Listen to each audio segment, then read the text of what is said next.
ഇന്ന് നമ്മുടെ ഹോം ഗാർഡനിൽ ചേർക്കാൻ പറ്റുന്ന പുതിയൊരു പ്ലാന്റിനെ പരിചയപ്പെട്ടാലോ? ഇതാണ് സാമിയ ഫെർഫറേസിയം. കാർഡ്ബോർഡ് പാം എന്നൊക്കെ അറിയപ്പെടുന്നുണ്ട്. ഇത് സൈക്കഡ് ഫാമിലിയിൽപ്പെട്ട ഒരു പ്ലാന്റ് ആണ്. പക്ഷേ പാം എന്ന പേരുണ്ടെങ്കിലും ഇത് പാമുമായിട്ട് യാതൊരു ബന്ധവുമില്ല. ഇതിനങ്ങനെ പേര് വരാൻ തന്നെ കാരണം ഇതിൻ്റെ ഇലയ്ക്ക് നല്ല കട്ടിയുണ്ട്.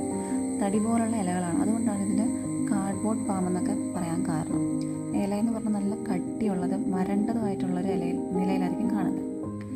പിന്നെ ഇതിൻ്റെ വളർച്ചയെന്ന് പറഞ്ഞാൽ വളരെ മിതമായിട്ടുള്ളതാണ്. സൂക്ഷ്മമായിട്ട് വളരുന്നൊരു പാറ്റേൺ.